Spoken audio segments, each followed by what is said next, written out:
This is what we call a quickie. Drop your ear in my hand. Whew. Watch this one, guys. Don't blink. Go ah. Oh! I put that in my elbow, bro. Tried to overlook a rival. All eyes on me cause I got no competition. Now looking at an idol.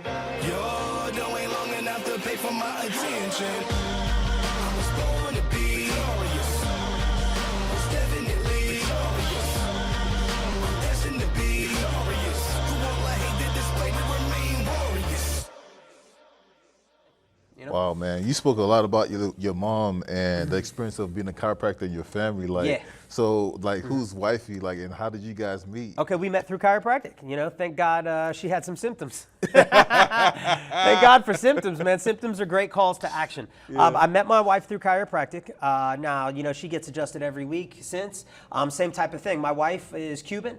My wife and, you know, Cubans, generally speaking, this is stereotype, but, you know, all my Cubans out there and my Latin people, they're going to relate, is Cubans, you know, they grow up eating a lot of different foods. Yeah. And a lot of them have allergies and a lot of them have, you know, different health challenges that come with their diet and different things that come with that. So, you know, they're quick to take pills like Jewish people. I'm Jewish. Yeah. So I always say, like, Jews, in my opinion, are some of the sickest people, you know. The reason they are is because they're always taking medicine.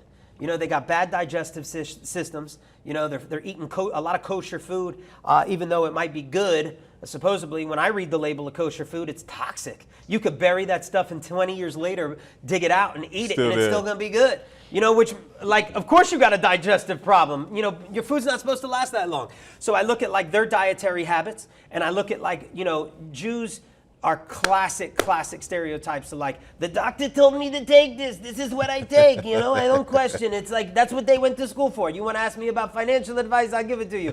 You know, he tells me I take this, I take it. But the reality is, you know, drugs don't fix lifestyle problems. You know, so if it's a lifestyle problem, then a lifestyle answer is the answer. Drugs might buy you a week, and there's a time and place for them. I'm not forbidding them or throwing them under the bus. Right. I just don't think we should live on them, you know. So either way, my wife, being Cuban, has that same similarity to Jews. It's like certain foods, certain things. She took a lot of medications as a kid. She had a lot of topical allergies. She had a lot of digestive issues. That's why I was using that story with Jewish people. So long story short, when I met her, even though she had neck and back pain, as her neck and back got better, what did that mean? It means her inflammation was less. And because pain is inflammation and the inflammation was less, the next thing that started to happen is her stomach started to feel better. Her menstrual cycle actually started to normalize a little bit. And then before you know it, she wanted to know, yo, now that I'm feeling so good, what food should I be eating? You know, so then we started to clean up that diet a little bit. Wow. So that's a whole nother conversation is a lot of times people will watch me or watch someone that they love that's not even a chiropractor, just someone that's just crushing it in the nutrition game, right? Or an athlete, you know, or you who's on top of a lot of things, what you eat, how you move.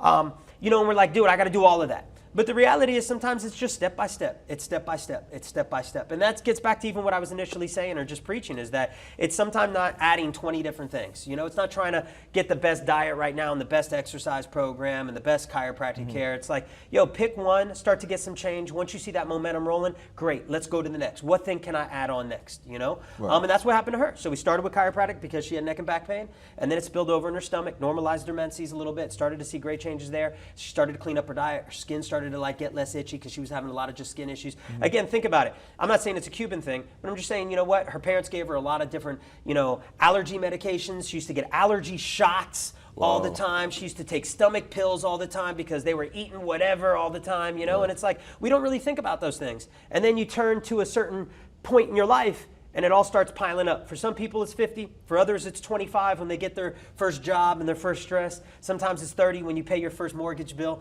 But it's coming. It just isn't an age thing. It's a stress thing, you know? And when it comes, you realize you start to look at your history and it all starts to pour in, you know? And that's how we met. So that's how I met. And then obviously my son Lincoln is a rock star. He's 7, just turned 7. He's a fresh 7. And now he's a chiro kid. He's a big boy. Yeah. he's a big boy. He's a renaissance man, you know? But we homeschool my son. That's the type of person I am, just so you guys know. We're a homeschooling family.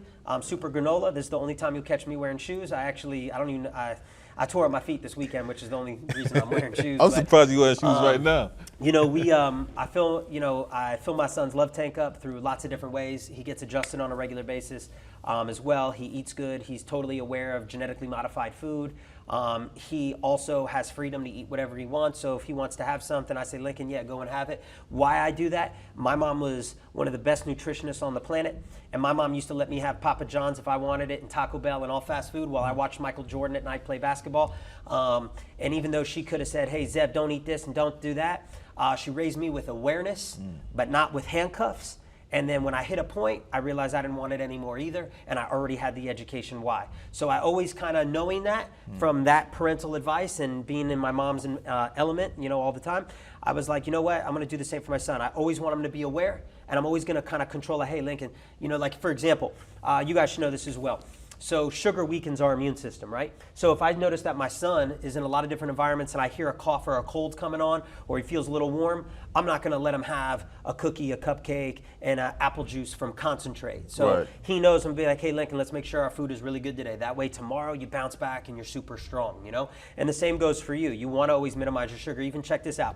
I was reading this study where they said they gave sugar to a lot of people. And then they tested some immune markers, and they found that it immediately tanked their immune system for like, I forgot how many hours, but it was just as a way of saying like, it has such a dramatic Amazon Prime effect on your immune system, you know? So it's something simple. Does it mean you never have sugar? No, of course. Should you always minimize it? Yes, and at minimum, just be aware of it. You know? So in terms of raising my son, lifestyle, it's that same thing. It's like I'm always pouring into him, teaching him.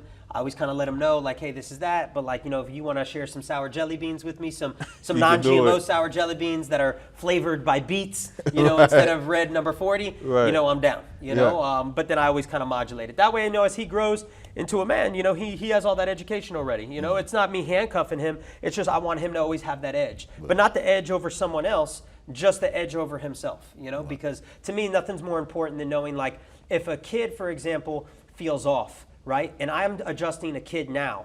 My goal isn't like, yeah, he has neck pain. My goal is let's put him in tune with his body.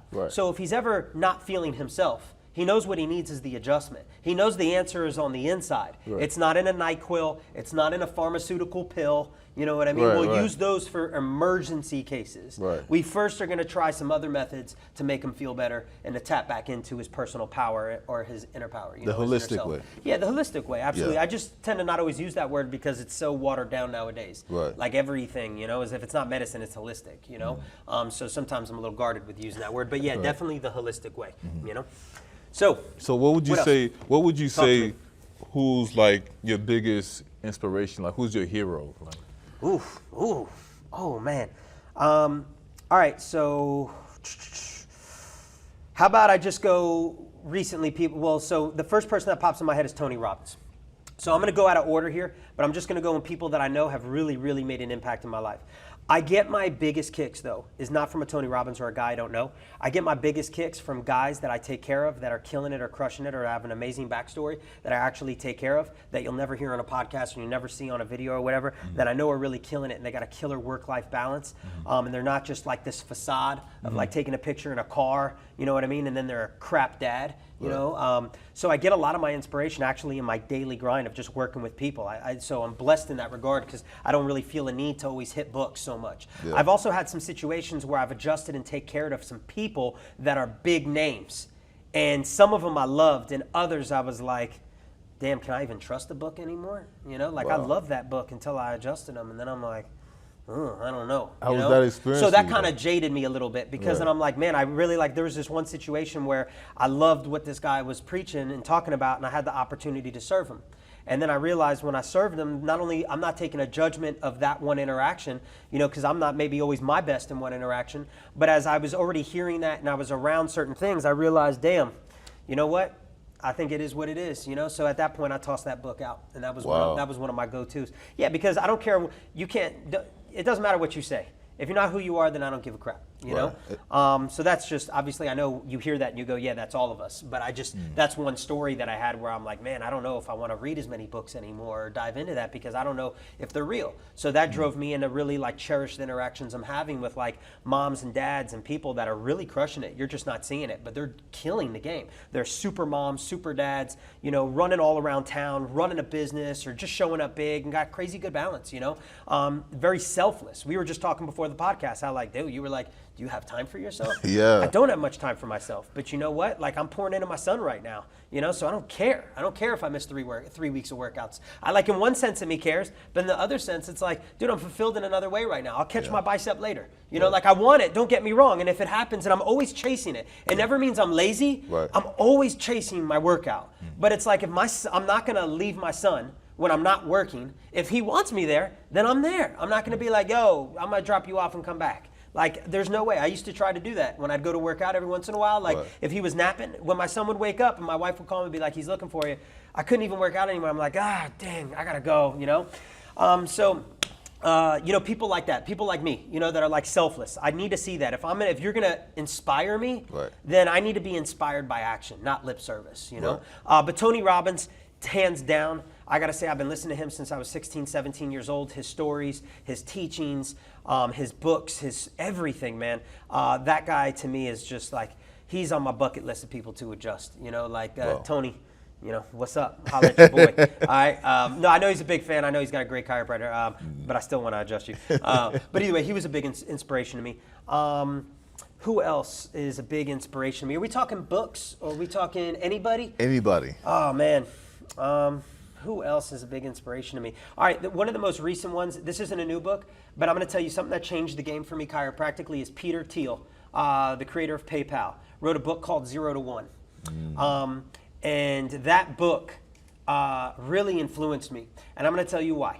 Is in all professions, this is just isn't mine, in all professions, especially with social, everyone's just ripping each other's stuff. Everyone's just carbon copying. They're either doing it with more money, less money, a little more creativity, a different song, but we're not having what Peter Thiel calls these 0 to 1 experiences, where it's okay to steal like an artist. You could read like Mark Ecko's book, right? Mark Ecko, the clothing line Ecko, sick book, by the way. That was an inspirational book. Now that I'm getting going, I'll think of some others. But Ecko had a badass book about his come up story, his brand. Anybody who wants to read like a straight grit book, Mark Ecko's got a great book. It's old school, it's not new, but you know, these are time-tested stories.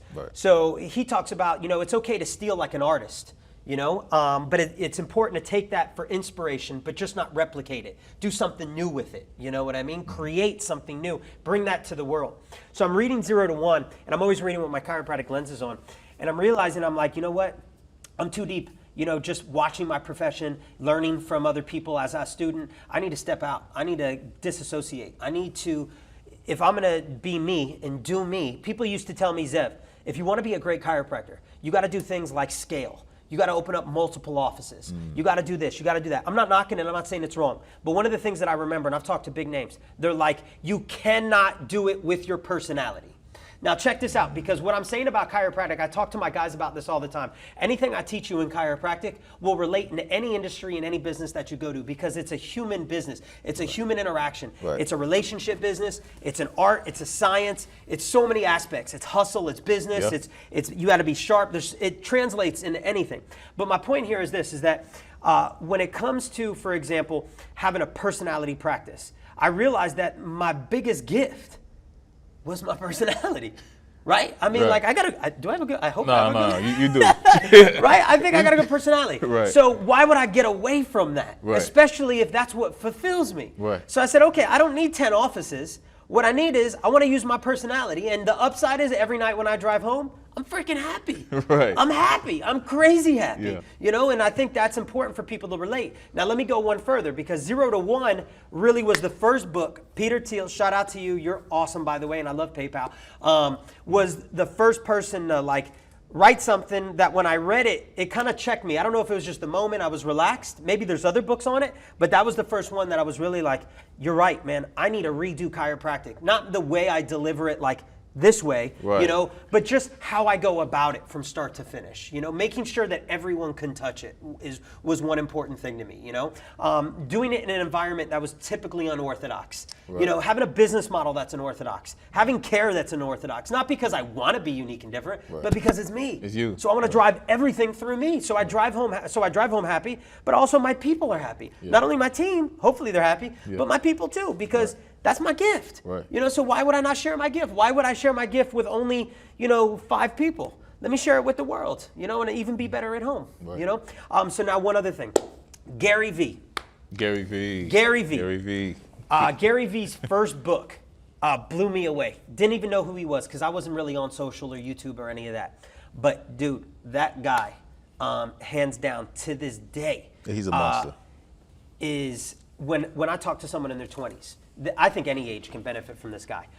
Shout out to you. We've never met. You're on my bucket list to adjust also. And I'm not just saying his name to say that, but while I'm saying it, I might as well. The reason I say that is because Gary Vee has this thing, right? This is where he inspired me. Because every time, like I read a book, I think of chiropractic. When you read something, are you thinking of like real estate, investment, like something in your industry? Yeah. Do you do that? I do. Okay, I do that with chiropractic. So every time I listen to Gary Vee's got this thing where he's like, so what? I say the same thing over and over again. It's the right thing. It's like facts. It's like if you just do it, you'll see, because people are like, he says the same shit over and over again. Right. Because that's the thing. True. He's giving you the thing. Right. So I love his consistency, but I love that he came from nothing and he's still killing it and working like a freaking dog. I mean, I haven't seen his stuff lately. Like I said, I'm not on it all the time. But from his first book to every time I catch him, I'm like, dude, I freaking love this guy. Like, dude, he's a beast. He could probably stop long ago. Yeah, he's a beast. And he continues to drive the same narrative that he did when he first got started. Right. And that to me just proves it, that it's like what I said in the beginning. It's not 20 different things for your health. It's just a couple and murking the hell out of them. Working them, and then of course being flexible and adaptable, knowing when to change, knowing yourself. You know what I mean? But the core, and that is definitely, I got to give shout out to him. That inspired me. But the ultimate inspiration, I know you're gonna ask me a question, is the woman on that wall right there, which is my mom. So I'm not trying to be cheesy, even though I am a mama's boy. Yeah. But hands down, let me tell you, I'm 39 years old. My mom had 3 kids. I have 2 brothers, right? There's 3 of us total. I look back now, I get a little emotional. But I look at my mom, I got goosebumps, and I look at like the hustle that she had and the love and the passion. And first of all, I go, holy shit, I'm exactly her. Yeah. So thank God we spend time around our parents, which is why I homeschool, is because, who better, like if you love something about me, then you love my mom, because I was around my mom all the time. And you feel the same way about anyone in my family, hopefully, if they're around them, right? So I feel the same way about my son. I want them around me all the time, because at the end of the day, when I think of like why I treated that mom the way I did, why I got on one knee, why I went the extra mile, why I took care of you when you had nothing, it's because my mom would have done it. So it's not something I wanted to do because it was fancy. It was just imprinted on me from watching her behavior. So when I think of the ultimate inspiration, I got to say, you know what? Screw Tony Robbins, Gary Vee, and Peter Thiel. My mom kicks all their ass. My mom is straight up. She could have been Mensa. You know what Mensa is? Mensa is like the brightest of the brightest. Like last time I checked, it was like invite into IQ. My mom had an IQ off the charts, but my mom was straight gangster in street as well. She was a woman's woman, but all the guys loved to be around her as well. She was just like, she was that person. She was so balanced. And she would work almost 24 hours a day because she loved what she did. But somehow, and that's when I say that, it's like, how can a mom do that and still take care of you? To be honest, I have no freaking idea. But it comes back to that Santa Claus factor, where it's like somehow she was able to do it all. She got it done. And I don't know if all those other guys that I was talking about maybe could do that, or maybe they do it or not. But I know someone who did. And when I link back, like that's why I have her on my wall. You see, that was given to me as a gift. Wow. And I had it in my office in my house. And then I realized I wasn't really looking at it. So on her birthday one day, I brought it in because I wanted everyone to know that that's the woman who kicked me into chiropractic, knowing that that was my gift and blessing back into the world. So I wanted people first to see her and know the only reason you're getting adjusted because it's that woman right there. And now I see her every day, and it's like, man, it's awesome that I get to look at her all the time. And when I'm tired, when it's like 4:30 and I've already done so many adjustments and my back is burning a little bit and I'm like, I need some fuel and I need some stuff, I look at her and I'm like, yo, I'm gonna dig. Because I know she took a second mortgage out on the house to open up the office and kickstart this process. It's like she just slaved away and never complained. And did it in a way that, like, looking back, I'm like, dude, I never saw my mom stress. Like, every once in a while, you know what I mean? I saw her have her moment, but like, and she did it with grace, like true freaking grace, bro. And I'm like, damn, because I look back now and I'm like, I have gone through the majority of the stresses that I know my mom has gone through.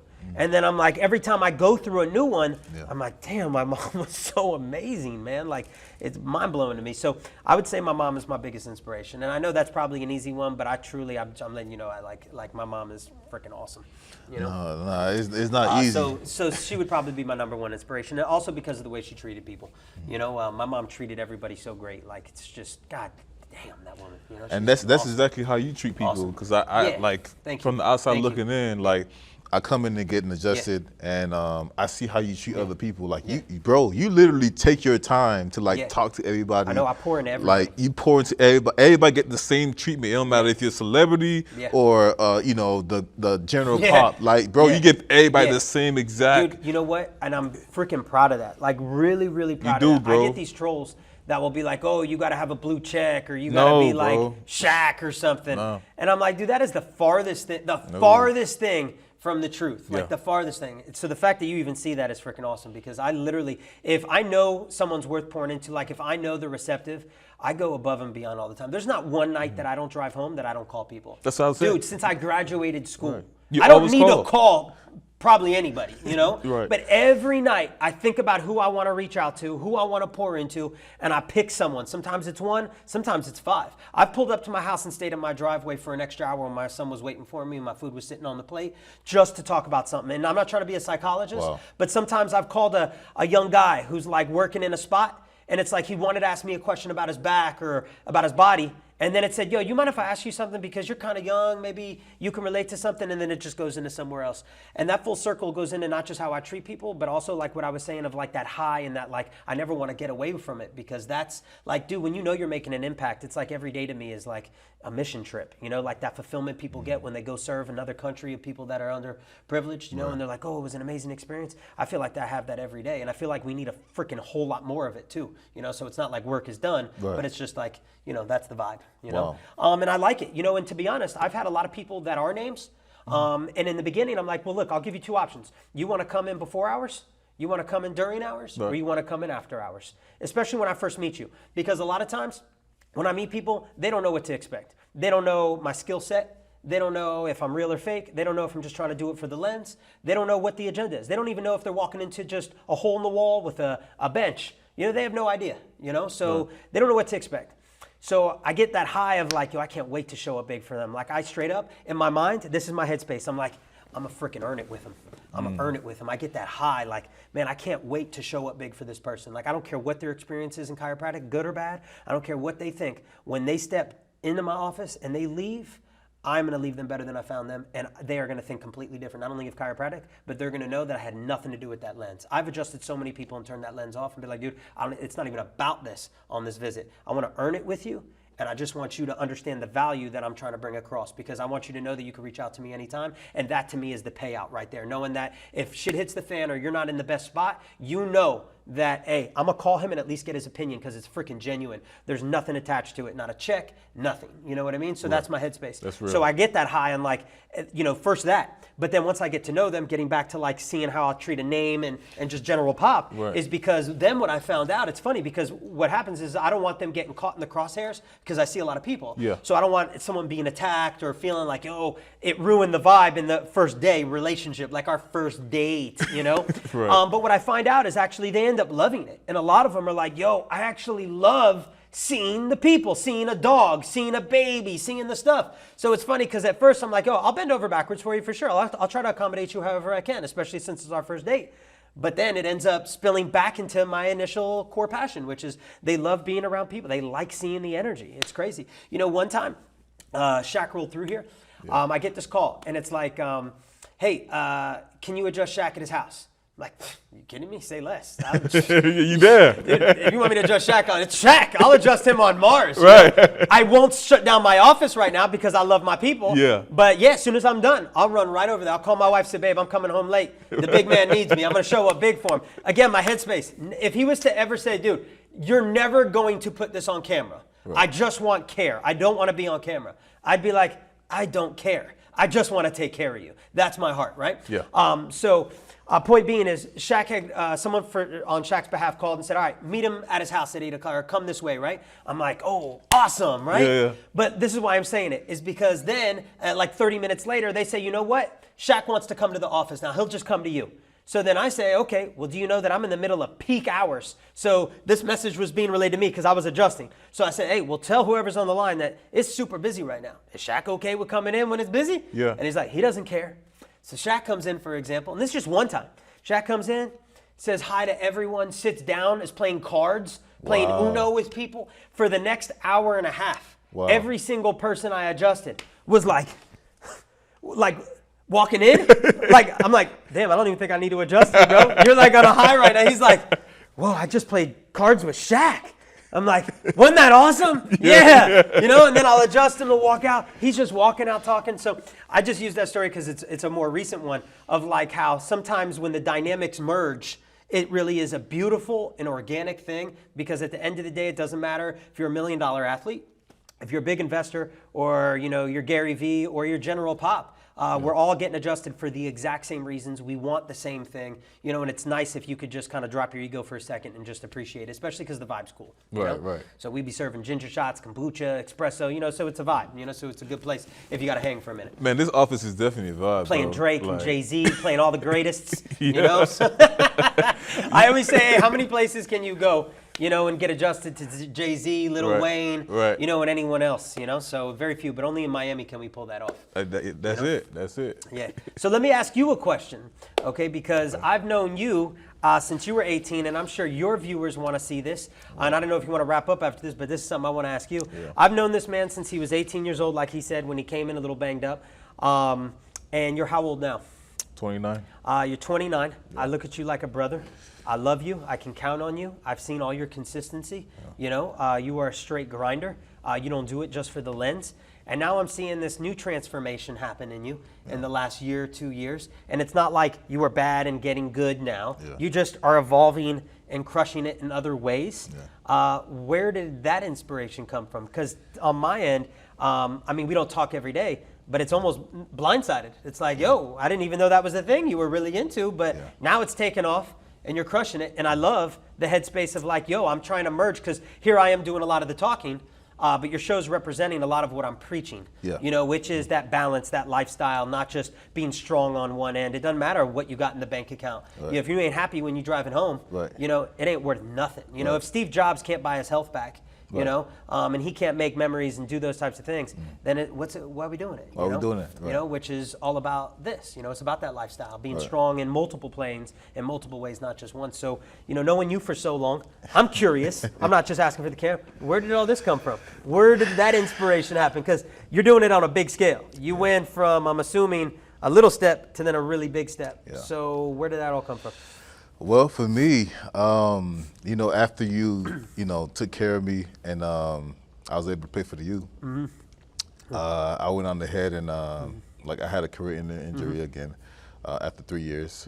And then I went on ahead and I was out for like 9 months, depressed. Didn't watch football for a whole year, none of that. And then I went on ahead and bought my father's, the duplex. He said, son, you can't just be sitting on the couch. You got to do something. Okay. So I was just watching HGTV. That'll inspire you. It inspired me to get up off my ass. So HGTV. And a little push from the dad. And a little push from my dad. And that was your inspiration? My dad had nothing. That was my inspiration. Some Chip and Joe game stuff, huh? Yeah. Like my dad had nothing. He said, hey, son, I got no money for you or nothing like that. You didn't make it pro, but hey, here's the house. Do something with it. Do something with it. And I bought it and renovated it, and just watching HGTV shows.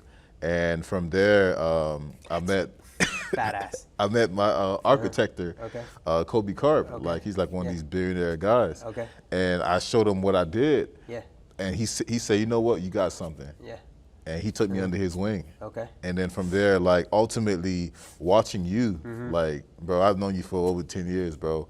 And to see where you came from, your first office, and you moved from Hollandale to Miramar to Pines. You outgrew the office, and bro, you've been like a big brother to me. Yeah.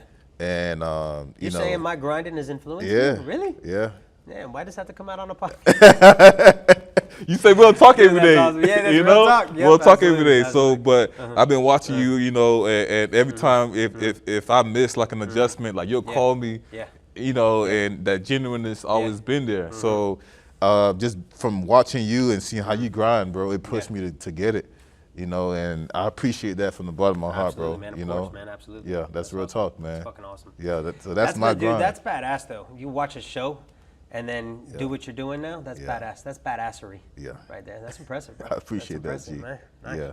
Look at that, huh? Look at that. So you never know what you watch and how it will inspire you. Yeah. You know, sometimes it's the weirdest, oddest things. The weirdest thing. Right? Yeah. Weirdest thing. Yeah. So let me ask you this. So, you know, if someone's going to inspire me, right, then they've got to check boxes. It can't just be bank account, you know.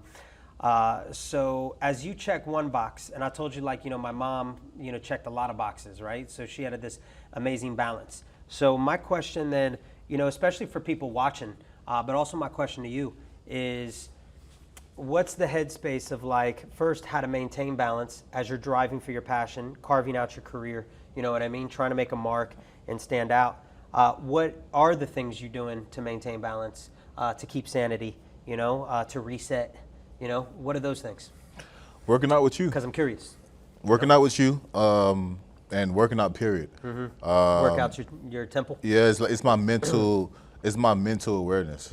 Like I like today I was in the gym today and I did 315 for like 6 reps, and people looking at me like, what the hell? Like no spotter, no nothing. Yeah, just moving but weight. just moving weight. Yeah. And you know, just being able to like see my family, you know, because I still remember how it was like staying in a 1-bedroom apartment with like 10 people in there. Yeah, damn, yeah. It's like it happened yesterday. So money doesn't move me. Yeah. I have to have a passion for it. Yeah, for sure. And I grind and I don't. So suck. is that a chip on your shoulder? Yeah, definitely. That like that moment of like, oh, I'm never going back there. Right. Yeah. That's my chip. I was talking to you about chips, right? Yeah. Yeah, that's crazy. Right. Is that your big chip? That's my big chip. That's the big chip right there. I don't want to go back to that. And that's why I got into real estate, because I want to be able to like inspire and also build for other families. Yeah, hell yeah. You know, so I want a family to come home and say, hey man, we got space, you know, because that's the core of life. Yeah. Family and love. For sure. You know, if you don't got that, you got nothing, money. Why are you even working hard? Exactly. Yeah, for sure. So to be able to see a family, like, you know, we just did a couple of houses, we renovated, and you know, a family from Ukraine, you know, prayers for Ukraine, but a family from Ukraine bought my latest project. Yeah. You know, and they moved their family back. They moved their family in Miami. Damn. And to be able to see those families, you know, just so happy, and the kids was running around, you know, and they're like, he's the seller. I said, yeah. I just came to say, hey, you know, congratulations. And it wasn't a cold; it was more warm. It was more warm. It was a more warm change. It was not, oh, I'm getting this money, you know. Yeah. No, it just felt good to be able to give back, to be able to see those families That's dope, in a nice home, Yeah, you hell know, and I still remember that, you know, how I was living from before. Yeah. You know, so for me, it's the, you know, how you drive home and you say, man, I feel so good about, like, you know, adjusting that people. Same thing, right? I got in your arena. In my arena, it's the same thing. Yeah, hell yeah. Same thing. Yeah. Man. I think people watching too, that's important. Like regardless of what it is, I've talked to him about this before, but I think it's important for everyone to hear this, is fueling your chip or feeding your chip.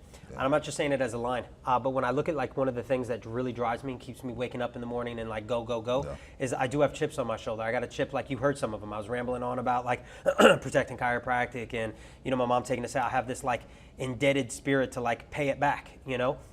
We got to channel. You guys always have to. I'm not a psychologist. I'm sure there's psychological terms, but a lot of times we view it as a negative. I view it as a positive. Like, I don't mind those negative stories being told to me because it all feeds my chip. And then my chip continues to feed me. And maybe it's a little unhealthy, you know, but as long as I can check myself, you know, and guard it, I know that it's okay because it's a main driver. You look at anyone doing anything big, you know, there's usually something deep-seated there the majority of the time. Look at Elon Musk as a great example. You know, there's a lot of trauma in his childhood. And now, look at him, you know? So feed that chip. I think it's important to really get real about what your history is, what it's doing, how it makes you feel, and then finding a way to kind of like be the proactive person in that. Find a way to let it fuel you, let it drive you, tap back into it on a regular basis. I definitely do that. I think it's a muscle at first. One of the ways I did this actually is I learned this. It's crazy how this is coming full circle right now. All right, so Tony Robbins has this drill where he says if you emotionally want to engage in something, you got to visually like put yourself there, but it can't just be close your eyes. You have to take yourself to the plate to where you almost get, or the place where you get goosebumps. You know what I mean? Where you like, you tap your body, you get yourself in state and you feel it.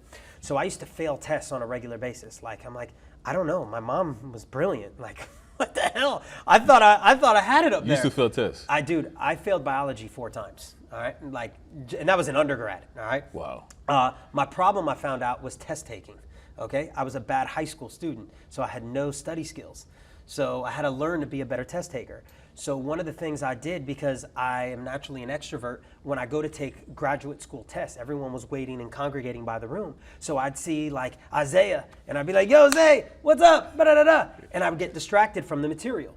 So what I started to do when I would go up to the board, this is before online, be like, freaking a D? I know this material. I could teach this material. How did I get a D? I would sell myself on all the wrong answers. You know, that's the problem. But either way, I took Tony Robbins' drill. I'm going to get to a point. So I took Tony Robbins' drill, and before I'd even get into the room, I'd sit in my car right before I'd get out to go to the hall to take the test. And I would literally tell myself I'm going to fail. And I would walk myself through what did it feel like when I went to that wall and I saw after I put all those hours in and I'm like, damn, and I got a D and an F. And I would get pissed. And I'd get good. Look, I got goosebumps. Am I lying? Well, I'd get goosebumps now because I could do it. I did it for years. That's crazy. Bro, years. So it's like easy for me to tap. I also do it in other ways. I'll sit in my car before I come in here and I'll try to anchor into something. I find that I'm more fueled by negativity and fear than I am by positivity. So I go to the negative and I go to that place of fear. Wow. And then it's like I get it and then I go. But what I would do in the test-taking moments, you guys should pay attention to this because if we could all tap into this, even if you don't watch or read or any of these stuff, you could literally just close your eyes and get into that place and remind yourself of what it felt like when you got punched in the face or the door closed in your face or you got told no 100 times and go there. You're not playing Mr. Positive here. This isn't like everybody likes me. This is like, what did it feel like? I failed, damn. And then it puts me in this state, this like laser beam zone. It worked for me. I don't know if it was working for everybody, but it worked for me. And I'd go into that room, dude, I'd crush that test. Wow. And to this day, I still use that same tactic in here all the time when I need to dig deep. Wow. So with that being said, fueling the chip. The other thing I want to mention is how you said like you feel warm, you know, from a transaction like that. Well, you'll go, it's not just selling it, but you'll go and hang out and they'll be like, yo, well, first of all, I know everyone looks at you in stereotypes and has been like, yo, I know. honey, an athlete's coming to buy the house. Did we pay it? What's going on? Dude, there's no one that sees A and doesn't go, this guy plays a sport. Which I could also see that being a mind thing, like almost messing with you a little bit because you're like, dude, I love sports. Yeah. I am big. I am athletic. I am an athlete. Right. But I'm more than an athlete, which is this podcast, you know? But I think some people have it harder because you kind of fit the bill. Like, dude, there's not a day you don't probably walk in that I don't see someone go like this to Zay when he's walking to my office when we're busy.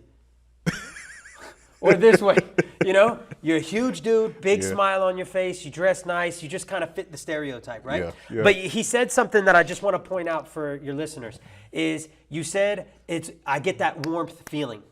So there's a new movie out right now in the theaters called Bad Guys. Have you heard of it? The kids and family movie Bad Guys? Yeah. I just watched it yesterday. And I'm not going to spoil the movie, but there's part, this won't really spoil it, there's this part where he gets this warm, fuzzy feeling. When the stereotype of a wolf is they're killers. Right? They're thieves, they're killers, they're everything negative, like a fox, right? Right. And he has this transaction where this warm moment makes him innately wiggle his tail and make him feel good. And the whole thing gets messed up. You know, what he was doing kind of gets sidetracked, right? And then he becomes addicted to this warm feeling. And he realizes, and this is what's so cool about the movie, is he realizes that his whole life, he's been living by a stereotype. And no one has ever given him the benefit of the doubt. So everyone has just come from an angle as he's the wolf. So he's always acted as if. So he's never been in a position where someone's praised him, complimented him, or said thank you to him. You are so sweet. No one's ever poured into him. You see? Wow. So the minute someone did it once, he got this weird warmth sensation. So my point with saying that isn't a tangent. It's that you got to have a chip on your shoulder, but you got to be addicted to the warm, fuzzy feeling.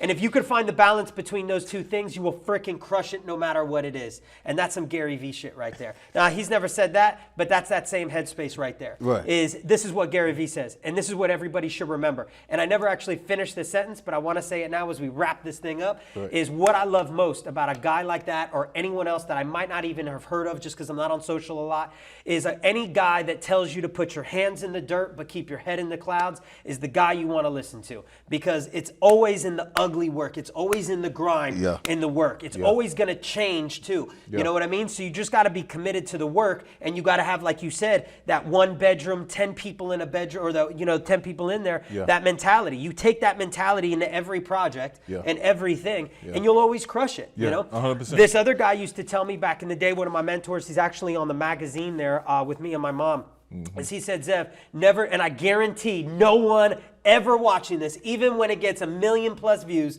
will ever have heard this statement I'm about to tell you guys. He said, Zev, boy, he'd always say, boy, okay, Southern man. Yeah. He'd say, boy, never let your left hand know what your right hand's doing. And never let your right hand know what your left hand's doing. And I know I sound like Al Pacino from Any Given Sunday right now, so he was a little more Southern. Yeah.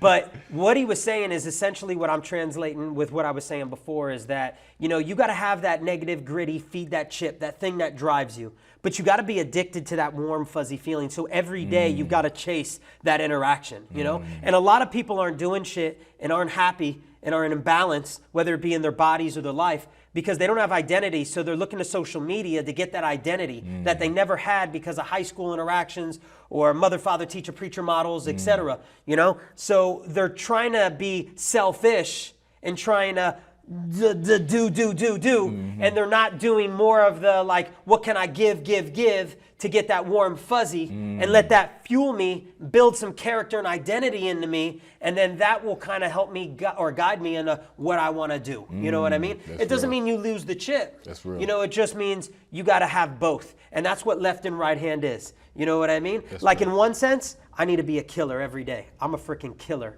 every single day. 100%. I'm a killer. I know Yeah. I'm a killer. Got But on you. the same sense, in that same moment, I got to be a healer. But there's moments that I got to channel both, and almost it's 1 second apart. balance There's it, someone yeah. that wants to attack me, I'm going into kill mode. Right. But then 2 seconds later, I've got your mom on my table, You which gotta- I've had. You know, and I gotta be a healer, and I gotta be in that headspace. Now you could take that into business as well. You take that into business and family.